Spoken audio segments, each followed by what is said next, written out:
नमस्कार दोस्तों, stock market studies में फिर से एक बार आपको स्वागत है। तो आज मैं बात करने वाला हूँ कोल इंडिया के बारे में। तो इसके ऊपर मैं बहुत बार वीडियो बना चुका हूँ, फिर भी आज एक नया वीडियो आपके सामने पब्लिश कर रहा हूँ। क्योंकि देखिए मैं हमेशा आपको जितने सारे स्टॉक है, जितने सारे कंपनीज़ है जो अ, अच्छा खासा परफॉर्मेंस भी देते हैं, मगर फ्यूचर में वो अच्छा खासा आपको रिटर्न नहीं देंगे। तो उसके बारे में मैं वीडियो बनाता रहता हूँ और बहुत सारे कंपनीज़ है जिसका परफॉर्मेंस ज़बरदस्त है। वो अभी भी परफॉर्मेंस उतना अच्छा खासा नहीं दे रहा है, फ्यूचर में आपको अच्छा खासा परफॉर्मेंस देने वाला है। तो उसके बारे में भी वीडियो बनाता रहता हूँ। क्योंकि आपको मैं हमेशा अपडेट रखना चाहता हूँ, क्योंकि आप अच्छा खासा पोर्टफोलियो बना के अच्छा खासा प्रॉफिट अर्न करें, यही मेरा मकसद है। तो इसीलिए मैं हमेशा एक वीडियो बनाता रहता हूँ। तो मेरे वीडियो आपको अच्छा लगता है तो प्लीज़ लाइक करना और दोस्तों के साथ शेयर भी करना और मेरे चैनल को सब्सक्राइब भी करना। तो चलो देखते हैं आज के स्टॉक के बारे में। तो सबसे पहले मैं चार्ट पैटर्न के ऊपर आ चुका हूँ। यहाँ पे आप देख सकते हैं कंपनी का जो नाम है वो कोल इंडिया है। मैं इसके ऊपर बहुत बार वीडियो बना चुका हूँ। कोल इंडिया अ, एक दिग्गज कंपनी है, एक निफ्टी 50 का भी एक रैंकिंग कंपनी भी है। तो फिर भी इसका कंपनी का कुछ, तो इस कंपनी का चार्ट पैटर्न में पिछले दिनों में जब मार्केट क्लोज हुआ था, करीबन देखा जाए एक पॉजिटिव मूवमेंट लेके ही बंद हुआ। देखिए पॉजिटिव मूवमेंट तब आया, यहाँ से देखिए मार्केट पहले डाउन हुआ, उसके बाद धीरे धीरे अपटेन हुआ। देखिए इसका जो कारण है वो पहले से ही एक अंदाज चल गया था कि इस कंपनी का जो क्वार्टर टू का जो रिजल्ट आने वाला था, तो क्वार्टर टू रिजल्ट अच्छा एक रिजल्ट आएंगे और थोड़ा सा रिजल्ट अच्छा होंगे, तो उसी का एक इम्पैक्ट यहाँ पे देखने को मिला था। तो बायर ने अच्छा खासा बाइंग किया था, मगर जो रिजल्ट आया वो देखा जाए पॉजिटिव में तो जरूर है, मतलब प्रॉफिट तो जरूर हुआ, मगर पिछले सालों से कंपैरिजन करूं तो यहाँ पे प्रॉफिट कम देखने को मिला। तो इसी के बारे में आज बात करूंगा। तो कंपनी के पहले आपको रिजल्ट के बारे में दिखा दूं, उसके बाद सारी जानकारी यहाँ पे आपको क्लियर कर दूंगा। तो यहाँ पे देख सकते हैं कंपनी का रिजल्ट के ऊपर आ चुका हूँ। यहाँ पे इस क्वार्टर का रिजल्ट, मतलब ये जो क्वार्टर का रिजल्ट आया है, और यहाँ पे पिछले क्वार्टर का रिजल्ट, मतलब 3 साल 3 मंथ के अंतर जो रिजल्ट आते हैं, हर एक साल के अंदर 4 बार रिजल्ट आते हैं। Quarter one, quarter two, quarter three and quarter four. ये जो रिजल्ट आया यहाँ पे क्वार्टर टू का रिजल्ट आया, और यहाँ पे पिछले क्वार्टर वन का रिजल्ट था, और यहाँ पे जो रिजल्ट दिया गया है वो क्वार्टर टू का है, मगर पिछले सालों का। यहाँ पे देख सकते हैं 2020 का। तो इस तीनों डेटा को आपको हमेशा देखना चाहिए, क्योंकि पिछले सालों में क्या हुआ था, पिछले क्वार्टर में क्या हुआ था और इस क्वार्टर में क्या हुआ, तो आपको एक क्लियरिटी मिल जाएगा कि कंपनी के बारे में क्या परफॉर्मेंस फ्यूचर में होने वाला है। देखिए यहाँ पे कंपनी के रेवेन्यू के बारे में बात करूँ, कंपनी जिस तरीके से रेवेन्यू इनकम किया, तो टोटल सेल्स किया, टोटल इनकम किया, ऑपरेटिंग इनकम किया, तो सबको जोड़ के अदर्स इनकम किया, सबके जोड़ के टोटल इनकम के बारे में बात करूँ, करीबन 24,072 करोड़ का टोटल इनकम हुआ। पिछले क्वार्टर में कितने था? 25,900 करोड़ का। पिछले सालों में था 22,200 करोड़ का। तो यहाँ पे देखिए एक अच्छा खासा ग्रोथ जरूर देखने को मिला पिछले सालों से कंपैरिजन करूँ तो, मगर पिछले क्वार्टर से कंपैरिजन करूँ तो मुझे पिछले सालों में अच्छा खासा प्रॉफिट प्रॉफिट नहीं, इनकम ग्रोथ देखने को मिला था। तो इसी का इम्पैक्ट बाकी डेटा में भी यहाँ पे पड़ चुके हैं। क्योंकि देखिए इनकम कम हो गया, मतलब एक्सपेंस भी होने के बाद प्रॉफिट भी कम हो जाएगा। तो यहाँ पे देख सकते हैं कंपनी का जो एक्सपेंस है, सारे एक्सपेंस को जोड़ के टोटल जो कंपनी का हाथ में जो एक्सपेंस है, मतलब कंपनी जो एक्सपेंस किया वो करीबन 20,400 करोड़ का। और यहाँ पे पिछले क्वार्टर में था 21,600 करोड़ का। पिछले सालों में था 18,177 करोड़ का। तो यहाँ पे इम्पैक्ट देखा जाए इनकम के हिसाब से एक्सपेंस भी कंपनी ने अच्छा खासा किया है। तो उसके बाद बारी आते हैं कंपनी को टैक्सेस पे करना होता है। तो सारे टैक्सेस को कंपनी को पे करना पड़ा। यहाँ पे देखिए प्रॉफिट बिफोर टैक्सेस, मतलब टैक्सेस पे करने के से पहले कंपनी का प्रॉफिट, और टैक्सेस पे करने के बाद कंपनी के हाथ में profit for the period year from, यहाँ पे देखिए कंटिन्यू ऑपरेटिंग जो प्रॉफिट है। देखिए इस प्रॉफिट को सिर्फ देख लीजिए, आपको एक मोटा मोटा अंदाजा आ जाएगा कंपनी किस तरीके से प्रॉफिट किया। यहाँ पे देखिए 2,900 करोड़ का टोटल प्रॉफिट हुआ, जो देखा जा रहा है पिछले क्वार्टर में 3,174 करोड़ का प्रॉफिट था।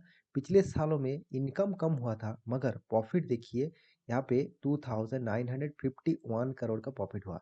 मतलब देखा जाए यहाँ से भी कंपनी का प्रॉफिट पिछले सालों में भी अच्छा खासा हुआ था। मतलब एक पॉजिटिव में था। करीबन देखा जाए 51 मान के चलिए करीबन 20 करोड़ का ज़्यादा तो प्रॉफ़िट हुआ। देखिए 20 करोड़ भी कम नहीं होते, 20 करोड़ से ज़्यादा प्रॉफ़िट हुआ। जिस कंपनी ने इनकम कम किया था मतलब जिस क्वार्टर में कंपनी ने इनकम कम किया था, उसके बाद भी कंपनी ने प्रॉफ़िट ग्रोथ किया, यही सबसे बढ़िया बात है ना। मान मान के चलिए आप खुद एक बिज़नेस कर रहे हैं और आपके दोस्त भी एक बिज़नेस कर रहे हैं, तो दोनों के दोस्त के फ़र्क देख लीजिए। आपका सेल्स ज़्यादा हुआ मगर आपका इनकम कम हुआ। मगर आपका दोस्त का सेल कम होगा कम हुआ मगर इनकम ज़्यादा हुआ तो फ़ायदा किसको मिलेगा? फ़ायदा आपको दोस्त को ही मिलेगा। सेम टू सेम यहाँ पे देखिए इनकम कम हुआ मगर यहाँ पे प्रॉफ़िट ग्रोथ अच्छा खासा से हुआ है। तो इसी का इम्पैक्ट आपको मंडे के दिन देखने को मिलेगा। थोड़ा-सा अप्स एंड डाउन देखने को मिलेगा। डाउन 10 में आपको शायद गैप डाउन में भी ओपन होने को देखने को मिल सकता है। तो वो तो इंट्राडे वाला बात हो गया। अब लॉन्ग टर्म के लिए इसके ऊपर क्या राय होने वाला है उसके बारे में बात करूँगा। तो यहाँ पे मेरे मेरे हिसाब से इस क्वार्टर में प्रॉफ़िट थोड़ा-सा कम हुआ कंपैरिज़न टू पिछले 2 क्वार्टर का। तो यहाँ पे कंपनी का ईपीएस मतलब अर्निंग पर शेयर के बारे में बात करूँ यहाँ पे देखिए 4.77 पिछले क्वार्टर में 5.14 पिछले साल में 4.78। तो यहाँ पे अर्निंग पर शेयर भी थोड़ा-सा कम मुझे देखने को मिला।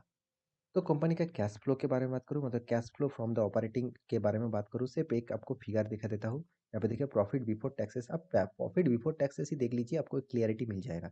7,971 जो मतलब पिछले जो साल था वो 6,860 था। तो यहाँ पे एक अच्छा खासा ग्रोथ देखने को मिला मगर टोटल यहाँ पे कंपैरिजन करूँ मतलब टोटल यहाँ पे नेट के बारे में बात करूँ एक बार मैं नेट फिगर आपको दिखा दूँ। हाँ, आप देख लीजिए यहाँ पे net net cash from the financial यहाँ पे देखिए एक्टिविटी जो फाइनेंशियल जो एक्टिविटी है वहाँ पे बात करूँ तो 4,000 करोड़ का लॉस है। जो पिछले क्वार्टर में सॉरी पिछले सालों में था 634 करोड़ का प्रॉफिट। तो यहाँ पे प्रॉफिट से डायरेक्ट नेगेटिव तो इसी का इम्पैक्ट आपको मंडे के दिन देखने को मिलेगा। डाउन ट्रेंड जरूर यहाँ पे आपको देखने को मिलेगा। मगर लॉन्ग टर्म के बारे में बात करूँ कंपनी के बारे में बात करूँ यहाँ पे मैं पहले ही बता दूँ कंपनी का कुछ पॉजिटिव डेटा भी मुझे मिलता है। कंपनी ऑलमोस्ट रिड्यूस कर रहा है खुद का डेब्ट मतलब कर्जा धीरे-धीरे कम कर रहा है और यहाँ पे कंपनी ऑलमोस्ट डेब्ट फ्री होने वाला है। और यहाँ पे देखिए कंपनी का डिविडेंड भी ज़बरदस्त देते हैं क्योंकि जितने सारे गवर्नमेंट सब्सिडरीज़ कंपनी है, कोल इंडिया एक्चुअली गवर्नमेंट का शेयर है और गवर्नमेंट सब्सिडरीज़ कंपनी है। तो गवर्नमेंट सब्सिडरीज़ कंपनी प्रॉफिट कितना देंगे वो तो छोड़ दीजिए मगर आपको डिविडेंड ज़बरदस्त देने वाला है। तो रिटर्न ऑफ इक्विटी देखिए अच्छा खासा है और कंपनी का यहाँ पे देखिए डिविडेंड पे आउट भी अच्छा खासा है। तो कुछ नेगेटिव इश्यू भी सेल्स ग्रोथ डाउन में और कंपनी का डेटर्स जो डे है वो भी यहाँ पे थोड़ा-सा कम यहाँ पे देखने को मिल रहा है। तो प्रोमोटर जो होल्डिंग है वो 3 साल में 12.5% यहाँ पे कम कर चुके हैं। तो कंपनी के बारे में बात करूँ तो कंपनी 1 लाख करोड़ का मार्केट कैपिटलाइजेशन लेके बैठा हुए है। कंपनी का पी रेशियो 13 है। डिविडेंड देखिए ज़बरदस्त डिविडेंड करीबन 9.5% का डिविडेंड कंपनी दे चुके हैं। मतलब इस कंपनी में आप शेयर खरीद के रखेंगे तो आपको ज़बरदस्त डिविडेंड मिलता ही रहेंगे। तो कंपनी के पास कैश देखिए 230 करोड़ है। कंपनी ऑलमोस्ट डेट फ्री है। मैं आपको ज़रूर कहूँगा डेट फ्री कंपनी है। तो प्रोमोटर होल्डिंग देखिए 66% है और 66% जो होल्डिंग है वो टोटली गवर्नमेंट के पास होल्डिंग है। और यहाँ पे देखिए ईपीएस के बारे में बात करूँ अर्निंग पर शेयर मुझे बहुत लो लेवल में लग रहा है मगर return of equity and return of capital employed दोनों ही मुझे 5 स्टार रेटिंग वाला परफॉर्मेंस यहाँ पे देखने को मिला है। तो सेल्स ग्रोथ प्रॉफिट ग्रोथ अभी भी डाउन ट्रेंड में है। तो कंपनी जिस सेक्टर में काम करते हैं देखिए माइनिंग मतलब ऑब्वियसली कोल इंडिया मतलब माइनिंग के ऊपर काम करते हैं कोयला जो माइनिंग के ऊपर काम करते हैं। तो इस कंपनी जो कोल इंडिया जो है वो सेकंड लार्जेस्ट कंपनी है इंडिया का और इसका मार्केट कैपिटलाइजेशन के हिसाब से सेकंड लार्जेस्ट कंपनी है। और जो वेदांता है तो वेदांता नंबर 1 पोजीशन में है। तो उसके बाद एनएमडीसी है वहाँ पे देखिए केआईसीएल है एमओआईएल है तो बहुत सारे कंपनीज है तो सेकंड लार्जेस्ट कंपनी माना जाता है इसको। और कंपनी के जो फाइनेंशियल डेटा है मैं आपको पहले ही दिखा चुका हूँ। देखिए आपको साल भर के डेटा दिखा दूँ तभी आपको लगेगा कि कंपनी ज़बरदस्त यहाँ पे परफॉर्मेंस कर रहा है। देखिए हर साल में कंपनी ग्रोथ कर रहा है हर साल में। देखिए कोरोना के सिचुएशन में थोड़ा-सा यहाँ पे प्रॉफिट ग्रोथ आपको कम देखने को मिलेगा मगर यहाँ पे देखिए अच्छा खासा ही परफॉर्मेंस यहाँ पे आपको हमेशा देखने को मिल रहा है। तो कंपनी सिर्फ एक डेटा मुझे सबसे खराब लगा वो है इस कंपनी में निवेश करके आपको कोई भी फायदा नहीं मिलेगा। क्योंकि देखिए कंपनी का सेल्स ग्रोथ डाउन में प्रॉफिट ग्रोथ डाउन में हाँ रिटर्न ऑफ इक्विटी जबरदस्त में है वो ठीक है मगर आपको रिटर्न क्या दिया सीएजीआर परसेंटेज क्या दिया वो एक बार देख लीजिए। आपको 10 साल में 6% का नेगेटिव मतलब आपका फंड का 6% डाउन 5 साल में 12% डाउन जो 3 साल में 14% डाउन, 1 साल में मात्र 33% का रिटर्न। जिस कंपनी ने अभी तक आपको नेगेटिव रिटर्न दे रहा है, आपका फंड का नेगेटिव रिटर्न दे रहा है, उस टाइप कंपनी में निवेश करने से क्या फ़ायदा? तो उसी के बारे में आप अभी मैं आपको समझा समझा चुका हूँ। यहाँ पे प्रोमोटर देखिए 72% होल्डिंग था, वो अभी 66% होल्डिंग है। FIS 6%, DS 12 to 2%। पब्लिक के पास कोई भी शेयर यहाँ पे हिस्सेदारी मतलब 5% हिस्सेदारी है। पब्लिक समझदार हो चुके हैं, तो इसलिए ज़्यादा हिस्सेदारी यहाँ पे नहीं रखे हैं। देखिए, आप कहेंगे सर डीआईएस तो ज़बरदस्त माल उठा के रखा। हाँ, डीआईएस तो शॉर्ट टर्म के लिए है, लॉन्ग टर्म के लिए तो नहीं निवेश करेंगे ना। वो लॉन्ग टर्म के लिए नहीं निवेश करेंगे, उसको शॉर्ट टर्म में फ़ायदा मिल जाएगा तो वो निकल जाएगा।